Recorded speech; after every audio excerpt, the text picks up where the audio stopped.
విఘ్నేశ్వరుని కథా ప్రారంభం. సూతమహాముని సౌనకాది మునులకు విఘ్నేశ్వరోత్పత్తియు చంద్రదర్శన దోషకారణంబున తన్నివారణంబున చెప్పదొడంగెను. పూర్వము గజరూపము గల రాక్షసేశ్వరుడు శివుని గూర్చి ఘోర తపంబునర్చెను. అతని తపమునకు మెచ్చి పరమేశ్వరుడు ప్రత్యక్షమై వరంబు కోరుకోమనెను. అంత గజాసురుండు పరమేశ్వరుని స్తుతించి, స్వామి, నీవు ఎల్లప్పుడూ నా ఎదుర మందే వసించి ఉండుమని కోరెను. భక్త సులభుడగున మహేశ్వరుండాతని కోరిక తీర్చ గజాసురుని యుదరమందు ప్రవేశించి సుఖంబుండి. కైలాసమున పార్వతీదేవి భర్త జాడ తెలియక పలు తెరంగులను అన్వేషించుచు కొంతకాలమునకు గజాసుర గర్భము నుండుట తెలిసి రప్పించుకొను మార్గంబు గానక పరితపించుచు విష్ణుమూర్తిని ప్రార్థించి తన వృత్తాంతం తెలిపే. ఓ మహానుభావ, పూర్వం భస్మాసురుని బారి నుండి నా పతిని రక్షించి నా కొసంగితివి.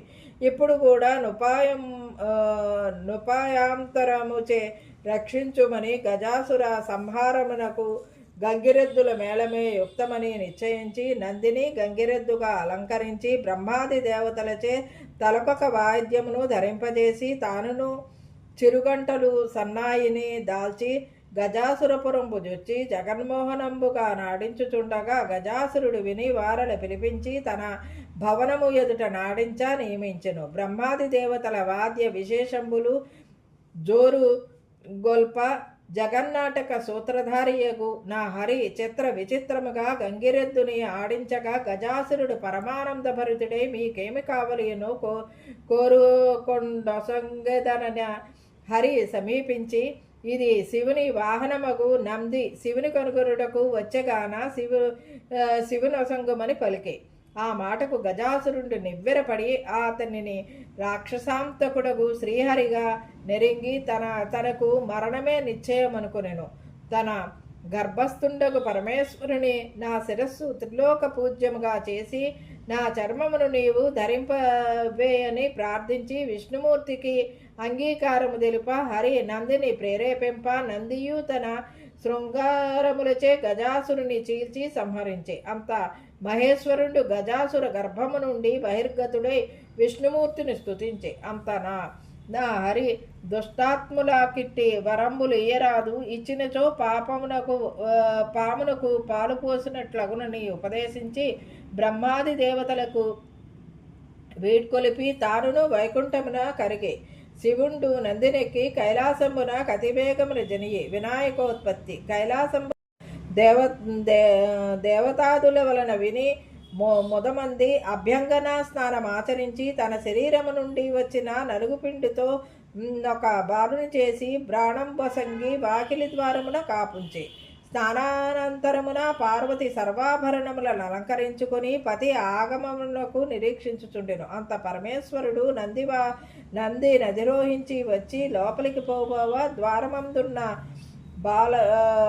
బాలకుడగ్గింప కోపావేశుడై త్రిశూలముచే నా బాలకుని కంఠంబు దునిమి లోనికేగే. పార్వతీదేవి భర్తను గాంచి ఎదురేగి అర్ఘ్యపాద్యాదులు పూజించి వారిరువును ప్రియ సంభాషణలు ముచ్చటించుచుండా ద్వారమందలి బాలుని ప్రసంగం వచ్చే. అంత మహేశ్వరుడు తానునరించిన పనికి చింతించి తాను తెచ్చిన గజాసుర శిరంబును నా బాలుని కతికించి ప్రాణం బొసంగి గజానుండని నామం వసంగి అతనిని పుత్ర ప్రేమంబున ఉమామహేశ్వరులు పెంచుకొనుచుండుని. గజాననుండు తల్లిదండ్రులను పరమభక్తితో సేవించుచుండును. ఇతడు సులభముగా ఎక్కి తిరుగుటకు అనింద్యుడను ఒక ఎలుకను వాహనముగా చేసుకొనెను. కొంతకాలంలో పార్వతీ పరమేశ్వరులకు కుమారస్వామి జన్మించెను. ఇతడు మహాబలశాలి. ఇతడి వాహనము నిర్మలి. ఇతడు దేవతల సేనానాయకుడే ప్రఖ్యాతిగాంచియుండును. విఘ్నేశాధిపత్యము. ఒకనాడు దేవతలు మునులు పరమేశ్వరుని సేవించి విఘ్నములకొక్కని అధిపతిగా తమకు కొసంగమనిరి. గజాననుడు మరుగుజ్జువాడు అసమర్థుడు గాన ఆ ఆధిపత్యంబు తన కొసంగుమని కుమారస్వామియు తండ్రిని వేడుకొనిను. మీలో నవరు ముల్లోకములందలి పుణ్యనదులలో స్నానమాడి ముందుగా నా యొద్దకు వచ్చెదరో వారికి ఆధిపత్యం వసంగుతునని మహేశ్వరుడు పలుక సమ్మతించి కుమారస్వామి నెమలి వాహనం ఎక్కి వాయువేగంబున నేగే. గజాననుడు ఖిన్నుడై తండ్రిని సమీపించి ప్రణమిల్లి, అయ్యా, నా అసమర్థతను తా మెరింగియు నీట్లానతీయ తగునే, నీ పాదసేవకుండనగు నా యందు కటాక్షముంచి తగునుపాయంబు తెల్పి రక్షింపవే అని ప్రార్థింప మహేశ్వరుడు దయాళుడై సకృన్నారాయణేత్యుక్త్యాపుమాన్ కల్పశతత్రయం గంగానది సర్వతీర్థేషు స్నాతో భవతి పుత్రక కుమార. ఒక్కసారి నారాయణ మంత్రం జపించిన మాత్రమున 300 కల్పములు పుణ్యనదులలో స్నానమునర్చిన వాడగునని సక్రమముగా నారాయణ మంత్రము నుపదేశింప గజాననుడు అత్యంత భక్తితో మంత్రము జపించుచు కైలాసంబున నుండి ఆ మంత్ర ప్రభావంబున అంతకు పూర్వము గంగానదికి స్నానమాడనేగిన కుమారస్వామికి గజాననుండ నదిలో స్నానమాడి తనకెదురుగా వచ్చుచున్నట్లు కనిపింప, నా తండ్రి 3,50,00,000 నదులలో స్నానమాడి నటులనే చూచి ఆశ్చర్యపడుచు కైలాసంబునకేగి తండ్రి సమీపమందున్న గజాసురునిగాంచి నమస్కరించి తన బలమును నిందించుకుని, తండ్రి అన్నగారి మహిమను తెలియక అట్లాంటిని క్షమించుము, ఈ ఆధిపత్యంబు అన్నగారికే అసంగుడని ప్రార్థించి అంత పరమేశ్వరునిచే బాధభద్ర శుద్ధ చతుర్థి నాడు విఘ్నేశ్వరునికి ఆధిపత్యము వశంగా తమ విభవములు కొలది కుడుములు, అప్పములు, మునగు పిండి వంటలు, టెంకాయ, పాలు, తేనె, అరటిపళ్ళు, పానకము, వడపప్పు మొదలుగునవి కొన్ని భక్షించియు, కొన్ని వాహనమున కొసంగియు, కొన్ని చేతధరించియు, మంద గమనంబున సూర్యాస్తమయ వేళకు కైలాసంబున కరిగి తల్లిదండ్రులకు ప్రణామము చేయబోవ కడు శ్రమ నొందుచుండ శివుని శిరంబున వెరయు చంద్రుడు జూచి వికటంబుగా నవ్వి, అంత రాజదృష్టి సోకిన రాలుగూడ నుగ్గగునను సామెత నిజమగునట్లు విఘ్నదేవుని గర్భంబు పగిలి అందున్న కుడుములు తత్ప్రదేశం బెల్లడలం దొర్లెను, అతండును మృతుండయ్యను. అంత పార్వతి శోకించుచు చంద్రుని చూచి, పాపాత్ముడా, నీ దృష్టి తగిలి నా కుమారుడు మరణించను గాన నిన్ను చూచిన వారు పాపాత్ములై నీలాపనిందలు పొందుదురుగాక అని శపించను. ఋషిపత్నులకు నీలాపనిందలు కలుగుట. ఆ సమయమున సప్త ఋషులు తమ భార్యలతో అగ్ని ప్రదక్షిణము చేయుచుండిరి. అగ్నిదేవుడు ఋషిపత్నులను మోహించి శాపభయంబున అసక్తుడై క్షీణించుచుండ నయ్యది భార్యకు స్వాహాదేవి గ్రహించి అరుంధతి రూపము దప్ప తక్కిన ఋషిపత్నుల రూపంబుల తానే దాల్చి పతికి ప్రియంబు సేయ ఋషులద్దానిగనుకొని అగ్నిదేవునితో నున్నవారు తమ భార్యలేనని శంకించి తమ భార్యలను విడనాడిరి. పార్వతి శాపానంతరము ఋషిపత్నులు చంద్రుని చూచుటచే మీకిట్టి నీలాపనింద కలిగినది. దేవతలు, మునులు, ఋషిపత్నులు యాపద పరమేష్టికి దల్పనాథండు సర్వజ్ఞుడగుటచే అగ్నిహోత్రుని భార్యయే ఋషిపత్నుల రూపము దాల్చి వచ్చుటం తెలిపి సప్త ఋషులను సమాధానపరిచి వారితో కూడా బ్రహ్మ కైలాసమునకై తెంచి ఉమామహేశ్వరులు సేవించి మృతుండై పడి ఉన్న విఘ్నేశ్వరుని బ్రతికించిరి. అంత దేవాదులు పార్వతీదేవి నీ వసంగిన శాపంబు లోకంబులకు కీడు వాటిల్లెను గాన దానిని ఉపసంహరింపుమని ప్రార్థింప పార్వతి కుమారుని జారదీసి ముద్దాడి ఏ దినంబున విఘ్నేశ్వరుని చూచి చంద్రుడు నవ్వెనో నా దినంబున చంద్రుని చూడరాదు అని శాపం పొసంగి అంత బ్రహ్మాదులు సంతసించుచు తమ గృహంబులకేగి భాద్రపద శుద్ధ చతుర్థి ఎందు మాత్రమే చంద్రుని చూడక జాగరూకులై సుఖముగా నుండురి. ఇట్లు కొంతకాలం గడిచే శమపరయుగమున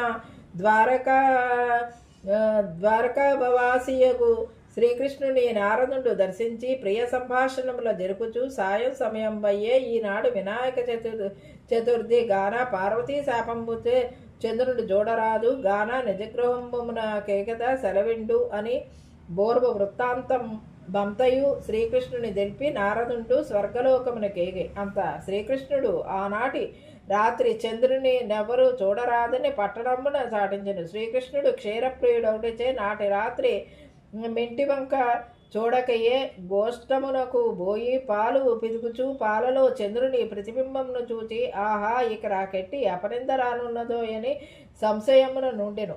కొన్నాళ్లకు సత్రాజిత్తు సూర్యవరముచే సమంతమణిని సంపాదించి ద్వారకా పట్టణమునకు శ్రీకృష్ణ దర్శనార్థమైపోవా శ్రీకృష్ణుడు మర్యాద చేసి ఆ మణిని మన రాజునకిమ్మని ఇది 8 బారుగుల బంగారము దినంబున కొసంగు నిట్టి దీనినే వ్యాప్తునకైనను ఏ మందమతి అయినను నివ్వడనని పొమ్మని యోరకుండెను.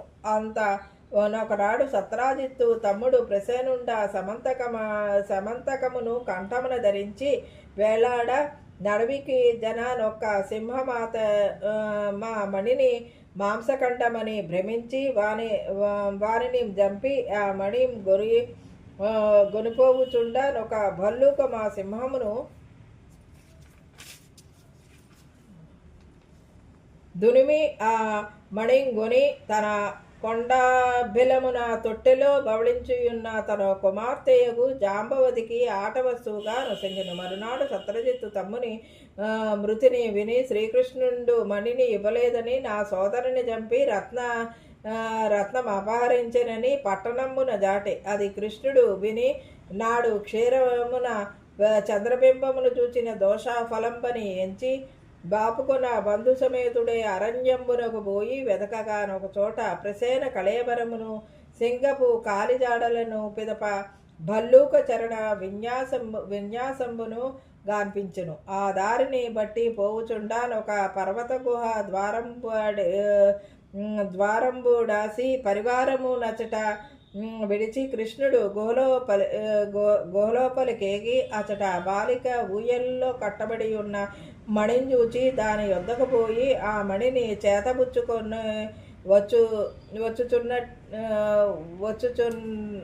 వచ్చుచుండగా ఊయలలోని బాలిక ఏడవదొడంగెను. అంత దాదియును వింత మనిషి వచ్చెననుచు కేకలు వేసెను.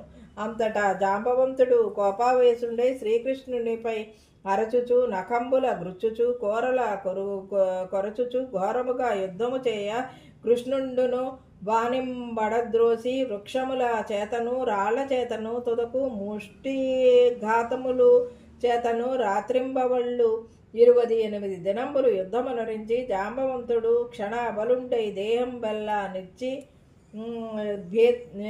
భీతి చెందుచు తన బలంబు హరింపజేసిన పురుషుడు రావణ సంహారియగు చంద్రునిగా దలచి అంజలి ఘటించి దేవా భక్తజన రక్షక నిన్ను త్రేతాయుగమున రావణాది దుష్ట సంహరణార్థమై అవతరించిన భక్తజనులను పాలించిన శ్రీరామచంద్రునిగా నిరింగితిని. ఆ కాలమున నా ఎందలి వాత్సల్యముచే నన్ను వరంబు కోరుకొమ్మనగా ఆజ్ఞాసంగా నా బుద్ధిమాంద్యమున మీతో ద్వంద్వయుద్ధము చేయవలనని కోరుకుంటుని. కాలాంతరమున నది జరుగగలదని సెలవిచ్చిరి.